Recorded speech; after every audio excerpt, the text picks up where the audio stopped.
aí, quarto ano? Tudo bem? Prontos para mais uma aula? Nós vamos para a nossa aula 4 da apostila 3. Eu sou a professora Adriana. Hoje nós vamos estudar a unidade 12, a polinização, a viagem dos grãos de pólen. Nós vamos falar da página 310 até a página 317. Nossa rotina, nós vamos hoje estudar a polinização, a viagem dos grãos de pólen. Nós vamos aprender sobre a importância dos animais para a reprodução das plantas, a polinização e conhecer o trabalho de um pesquisador de beija-flores. Nós vamos resolver junto as atividades de 1 a 3, nas páginas 310 e 316. Vocês vão ter que fazer a tarefa, o exercício 3 da página 317. Dúvidas, correção das atividades da tarefa, o professor vai estar esperando. Vamos continuar falando das nossas flores. Nossa última aula, nós falamos sobre as partes das flores. A professora Adriana, em particular, adora estudar isso. Hoje nós vamos falar da polinização. A viagem dos grãos de pólen. Você já observou os beija-flores em um jardim? O que os atrai a esse local? Vamos ler o poema a seguir e descobrir. A turma da primavera. Nos jardins abandonados, por culpa de certos senhores, ficaram desempregados os beija-flores. Vamos comprar regadores e semear sem sossego, para dar aos beija-flores um novo emprego. Olha que gostoso, olha como é bonito, a gente fala de flor, de beija-flor, é gostoso, né? Mas vamos entender esse poema. Vamos pensar, analisando a atividade 1, qual seria o emprego dos beija-flores?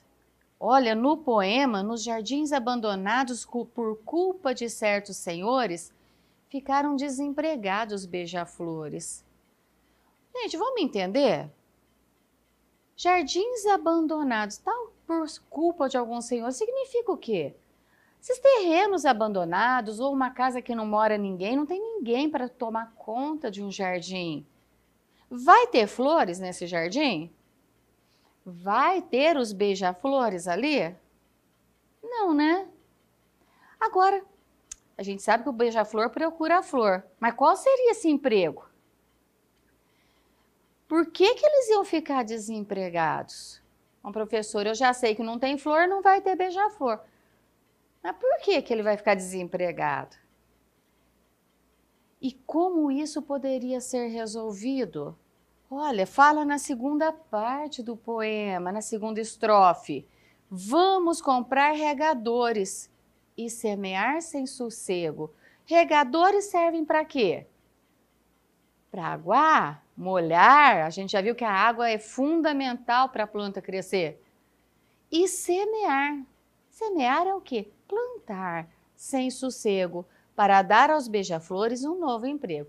A gente já vê que se nós plantarmos, cuidarmos de um jardim, os beija-flores vão voltar. E nós vamos descobrir agora qual que é o emprego desses beija-flores. As ideias expostas num poema não precisam estar de acordo com a realidade, nem ter comprovação científica. Ainda assim, será verdade que semear sem sossego e regar as plantas fará os beija-flores retornarem em um ambiente? Olha que coisa mais linda a imagem do beija-flor. Olha essa foto. Os beija-flores, eles vão procurar as flores, tá? Eles vão ser atraídos. Nós já vimos que a flor, pela sua cor, pelo seu aroma, atrai essas aves. Mas a polinização, o que seria? Você já observou os beija-flores e os insetos como borboletas, abelhas, voando de flor em flor? O que será que eles procuram? Esses e outros animais, como os besouros, as mariposas e até algumas espécies de morcegos, visitam as flores em busca de alimento, o néctar, o pólen ou ambos. O néctar é um líquido adocicado que a planta produz e que servem de alimento para as aves, para os insetos. O pólen nós já vimos, que é aquele pozinho que ajuda a formar uma nova semente. E as aves podem procurar o alimento e o pólen.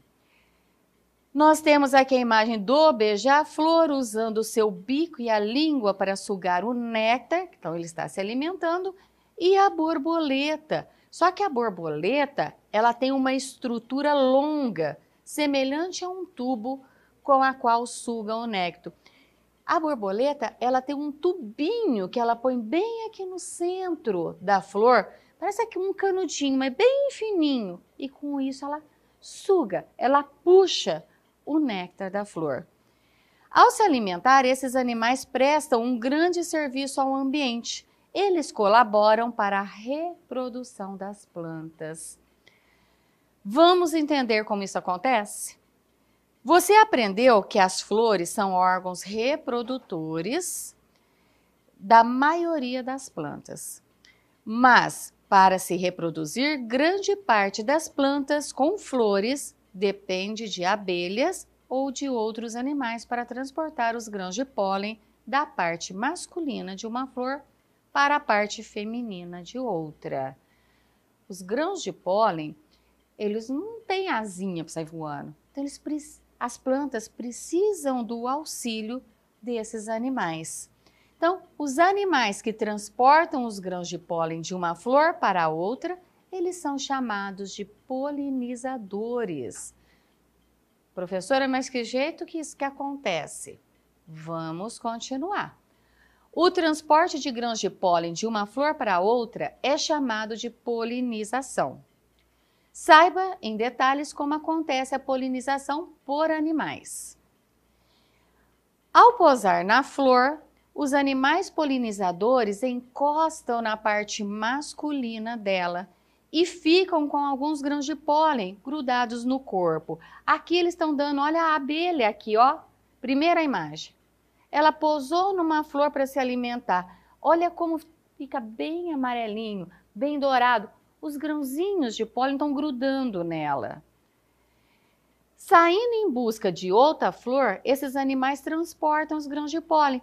A mesma abelha saiu voando, mas olha os grãozinhos nela, está preso, está grudado.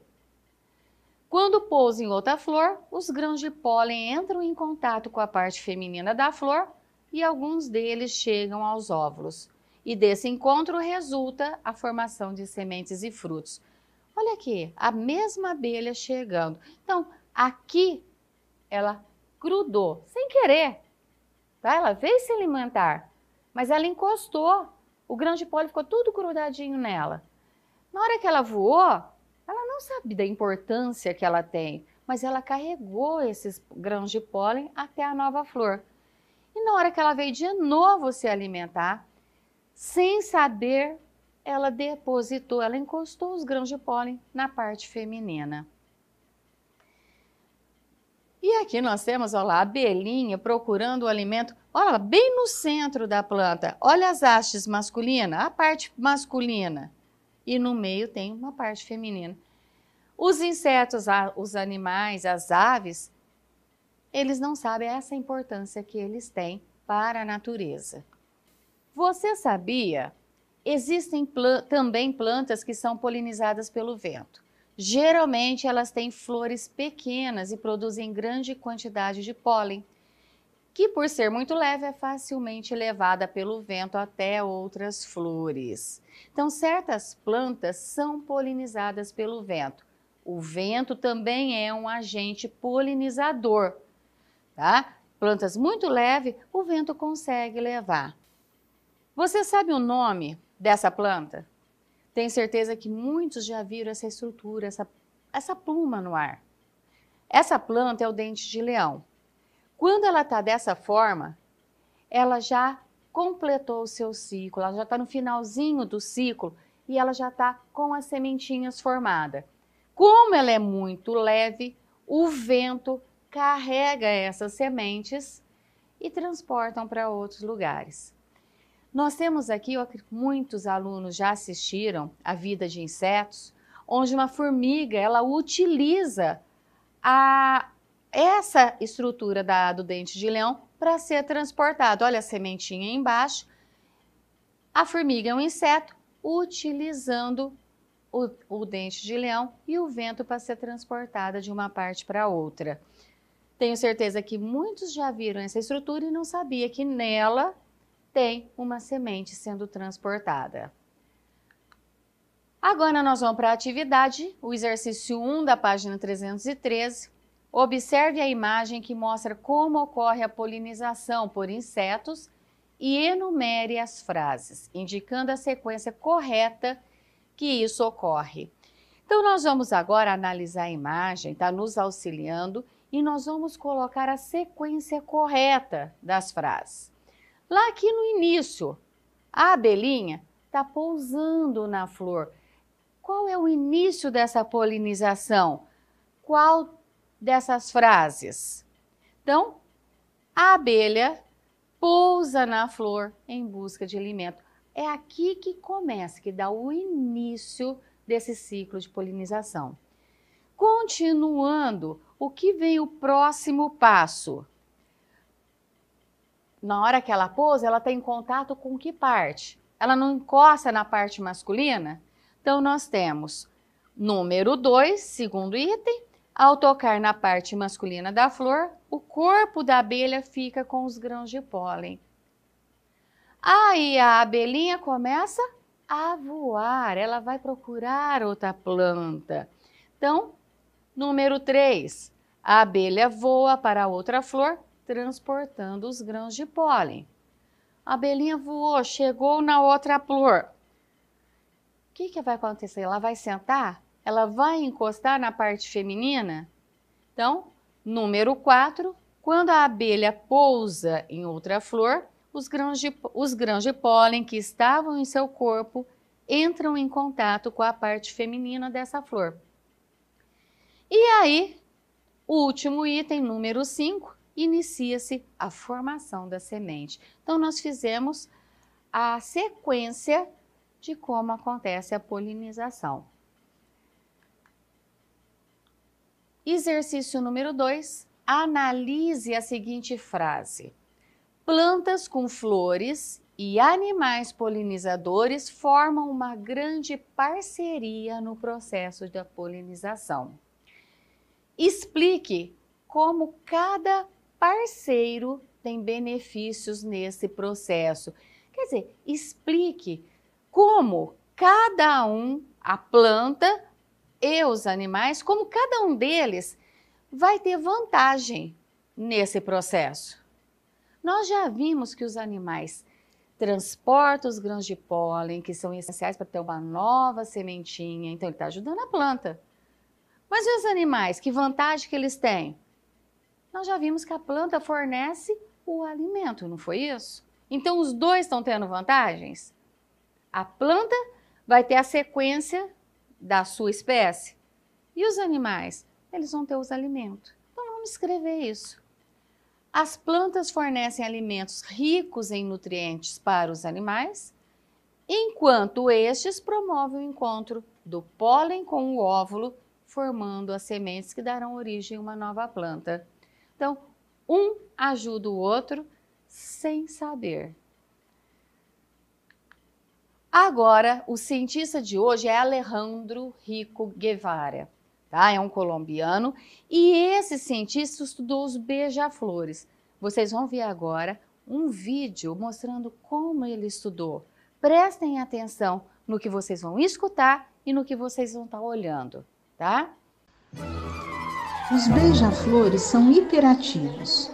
As batidas ultra-rápidas de suas asas, até 80 vezes por segundo, lhes permitem flutuar no ar e se alimentar do néctar de flores. Mas como? Pensava-se que o néctar era sugado para dentro do bico por capilaridade. Mas o biólogo Alejandro Rico Guevara decidiu colocar em xeque a teoria. Para isso, criou uma flor feita de vidro. A língua do beija-flor se agita para dentro e para fora do bico 15 vezes por segundo. Ela é dividida em duas, como a de uma cobra, e o néctar é sugado para dentro do bico. Funciona como uma espécie de bomba de sucção. No bico, a língua é comprimida e permanece assim até se expandir novamente. Quando toca o néctar, se divide ao meio num movimento rápido e suga o líquido. Ao se contrair, toma a forma de 2 cilindros cheios de néctar.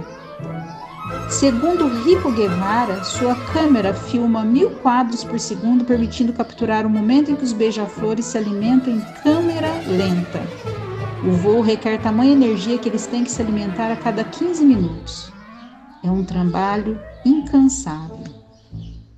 E aí? Viu que interessante?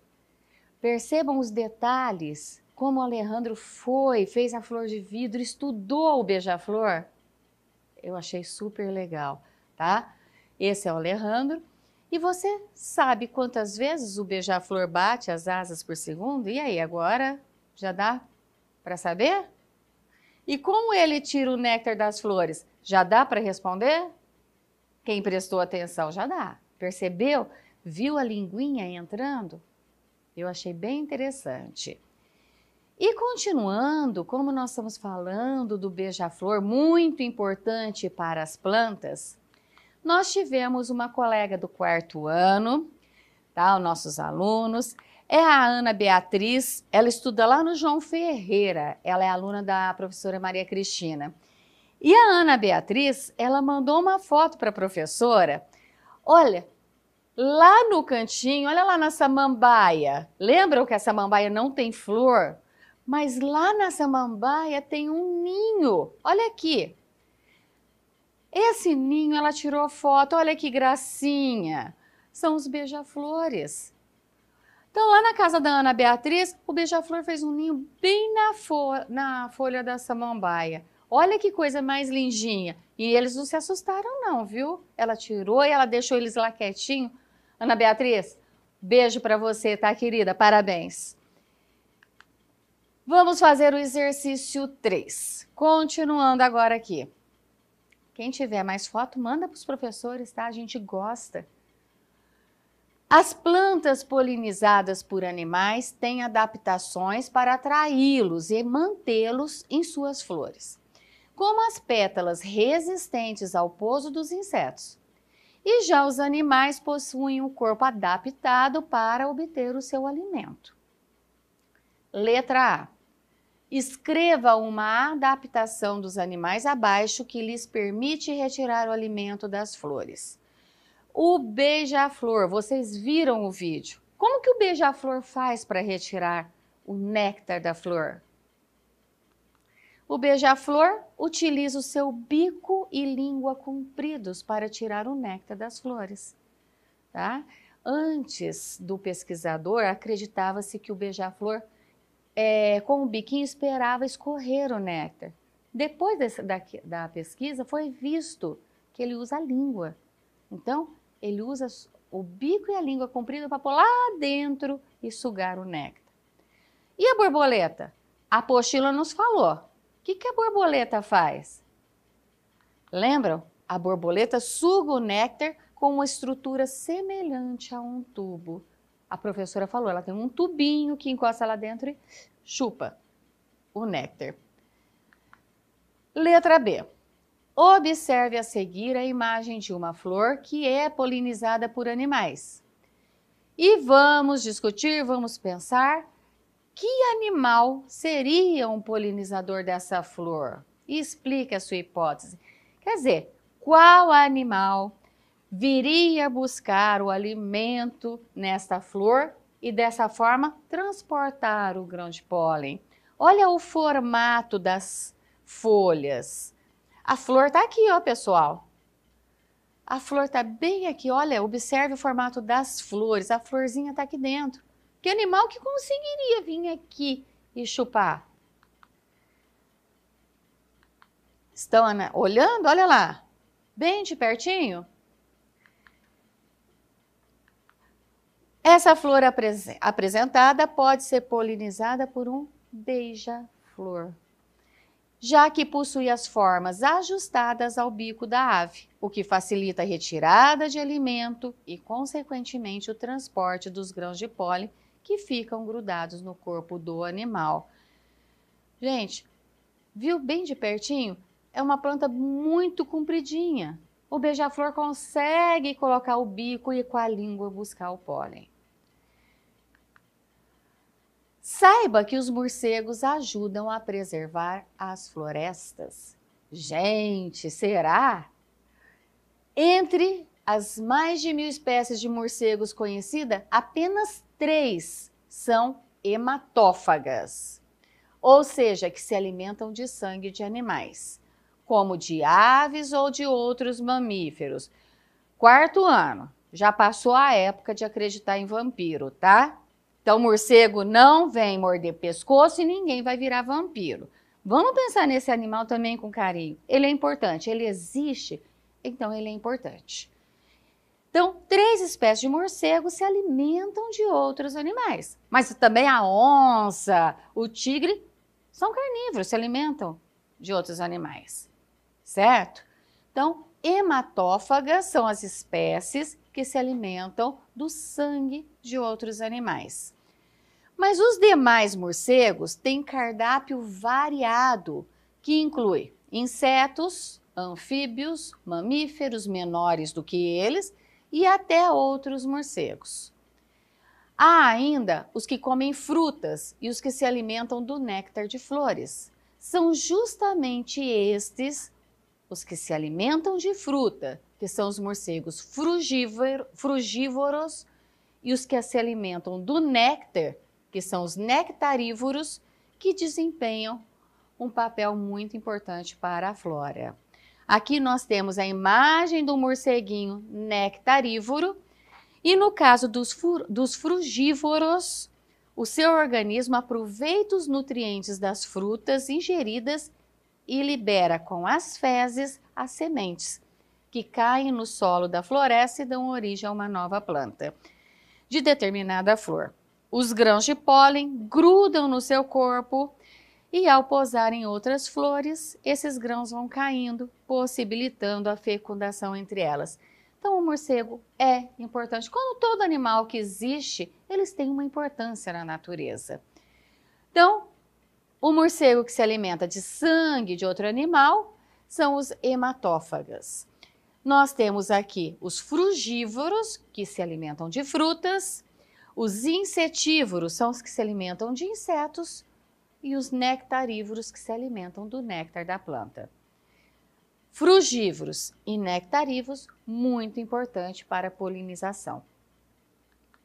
Atividade 3, relacione a coluna da direita com a esquerda, de acordo com os hábitos alimentares dos morcegos. 4º ano, relacionar é marcar qual que está de um lado que corresponde da outra coluna. Então, vamos marcar a numeração correta. Hábito alimentar, nós já sabemos o que é cada um desses. Vamos relacionar com o tipo de alimentação. Vamos lá, frugívoros. Nós já sabemos que é o que se alimenta de frutas. Marquem lá, relacionando. 1. Número 2, o carnívoro. Como qualquer outro animal, o carnívoro é o que se alimenta de outros insetos, anfíbios, mamíferos menores e até outros morcegos. Nectarívoros, nós já vimos que é o que se alimenta de flores. E os hematófagos é o que se alimentam de sangue das aves de outros mamíferos. Feito a relação, vamos fazer o número 2. Muitas pessoas têm aversão, quer dizer, horror, nojo aos morcegos, mas desconhecem a importância ecológica desses mamíferos. Explique como os morcegos nectarívoros ajudam a preservar as florestas. Nós já vimos nectarívoros se alimenta do néctar. Da mesma forma que o beija-flor, na hora que ele vai sugar o néctar, gruda o grão de pólen que ele transporta para uma outra flor. Vamos escrever isso? Os morcegos nectarívoros ajudam na preservação das florestas, realizando o transporte de grãos de pólen que ficam grudados em seu corpo, enquanto eles se alimentam do néctar das flores, permitindo assim a reprodução das plantas.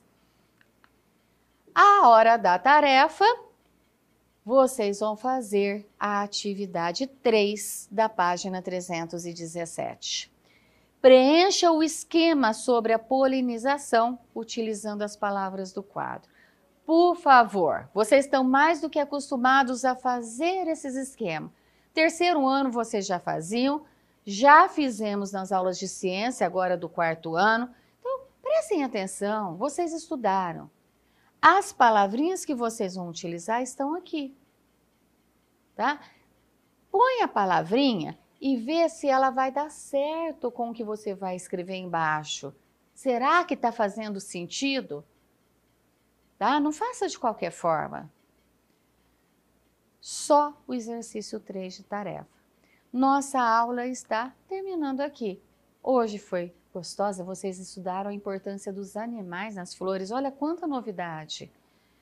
O que nós fizemos hoje, então? Estudamos a polinização, a viagem dos grãos de pólen. Aprendemos sobre a importância dos animais para a reprodução das plantas, a polinização, e conhecemos o trabalho do pesquisador de beija-flores. Resolvemos juntas as atividades de 1 a 3 nas páginas 310 e 316 e vocês terão que fazer sozinhos a tarefa, que é o exercício 3 da página 317. Carinho, certo? Mandem foto para o professor. Dúvida, as fotos para correção, os professores vão estar esperando vocês. Tá joia? Participação de todos. E até a próxima aula. Fiquem com Deus.